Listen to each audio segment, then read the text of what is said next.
తెలంగాణలో బీఆర్ఎస్ సర్కార్ పోయి కాంగ్రెస్ వచ్చిన అయ్యేదేమీ లేదు. కాళేశ్వరం అవినీతిని కాంగ్రెస్ కప్పిపుచ్చుతోంది. మీరు తిన్నారు, మేము తింటామనే రీతిలో వ్యవహరిస్తోంది అంటూ కాంగ్రెస్ బీఆర్ఎస్లపై విమర్శలు చేశారు మోదీ. తెలంగాణ అభివృద్ధి బీజేపీతోనే సాధ్యమంటూ హామీ ఇచ్చారు. కేంద్రంతో ఘర్షణకు వెళ్లడం, మోదీ పెద్దన్నలా సహకరించాలి, ఎన్నికల సమయంలోనే రాజకీయాలు, ఆ తర్వాత అభివృద్ధిపైనే దృష్టి పెడతామంటూ ఉన్నారు సీఎం రేవంత్ రెడ్డి.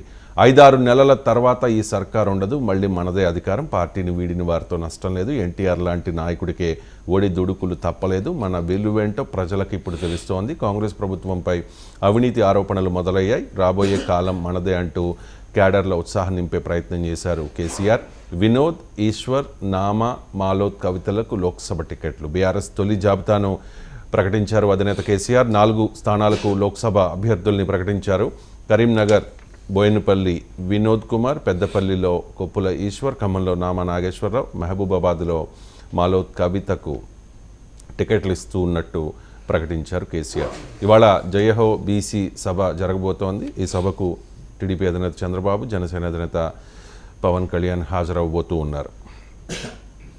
ఇక రేపు ఢిల్లీకి పవన్ కళ్యాణ్ వెళ్లే అవకాశం ఉంది. భారతీయ జనతా పార్టీ పెద్దలతో పొత్తు మంతనాలు, మంగళగిరికి చేరుకున్నారు జనసేనాని. రెండో జాబితాపై కసరత్తు చేస్తూ ఉన్నారు. 2-3 రోజుల్లో మరో 10 పేర్లు ప్రకటించే అవకాశం ఉందన్న వార్తను మనం చూస్తూ ఉన్నాం.